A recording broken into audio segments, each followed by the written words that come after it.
Imagina un mundo completamente diferente al que conocemos hoy. Un planeta donde los seres humanos vivían durante siglos. La Tierra estaba cubierta de una vegetación exuberante y el clima era perfecto, sin tormentas violentas ni estaciones extremas.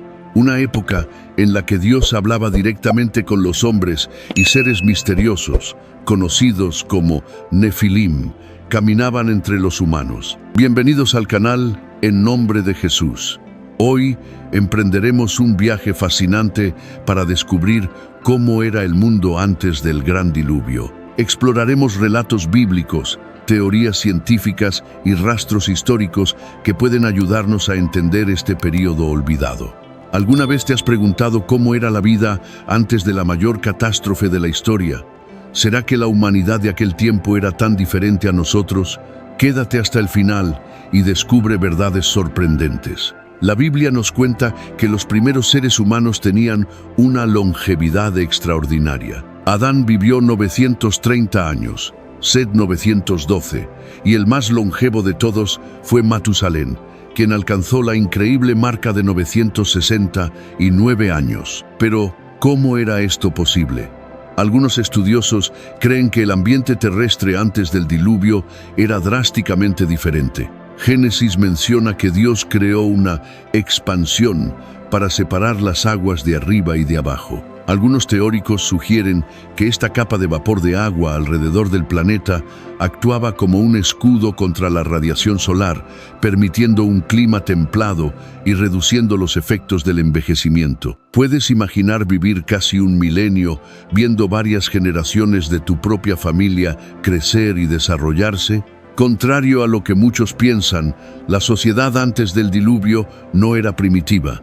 De hecho, hay indicios bíblicos y arqueológicos de que los primeros seres humanos poseían un gran conocimiento tecnológico. El linaje de Caín, por ejemplo, desarrolló la metalurgia, la música y la ganadería. Lamec, uno de los descendientes de Caín, practicaba la poligamia y mostraba una cultura avanzada. Además, la construcción del Arca de Noé es una prueba de la capacidad intelectual y de ingeniería de los antiguos.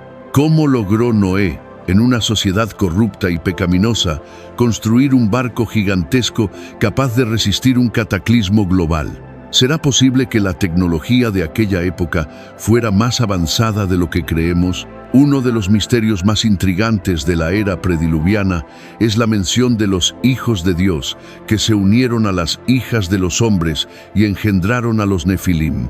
¿Quiénes eran estos seres? Muchas interpretaciones sugieren que los hijos de Dios eran ángeles caídos, que abandonaron su posición celestial para corromper a la humanidad. Los Nefilim, por su parte, eran descritos como gigantes de gran fuerza y poder, pero también como seres malvados que esparcieron violencia y caos sobre la tierra. ¿Acaso influyeron en los eventos que llevaron al juicio divino? Génesis 6, versículo 5, nos dice que en los días de Noé, la tierra estaba llena de violencia y maldad.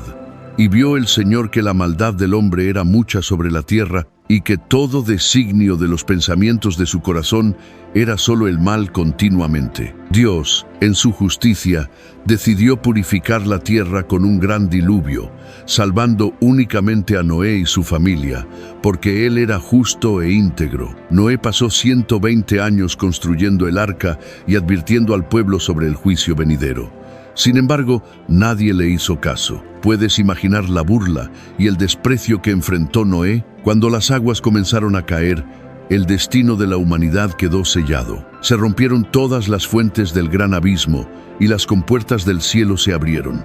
Llovió durante 40 días y 40 noches y las aguas cubrieron hasta los montes más altos. Todo ser viviente fuera del arca pereció. Después de 150 días, las aguas comenzaron a bajar y el arca reposó sobre los montes de Ararat. Noé y su familia salieron a una tierra transformada. Dios estableció un nuevo pacto con la humanidad y puso el arco iris como señal de esta alianza. Pero, incluso después de un nuevo comienzo, la humanidad volvió a apartarse de Dios. ¿Qué nos enseña esto? La historia del diluvio no es solo un relato de destrucción, sino también de redención y misericordia divina. ¿Estás preparado para los tiempos finales que la Biblia profetiza? Así como en los días de Noé, Dios nos da hoy la oportunidad de refugiarnos en Él. Aprovecha esta oportunidad mientras aún hay tiempo. Si quieres profundizar en los misterios del mundo prediluviano, no te pierdas nuestra lista de reproducción especial en el enlace fijado en los comentarios. Allí encontrarás videos detallados sobre los Nefilim, los ángeles caídos, la creación y la historia de Noé. Suscríbete al canal y activa la campanita para no perderte ningún contenido. Que Dios te bendiga. Nos vemos en el próximo video.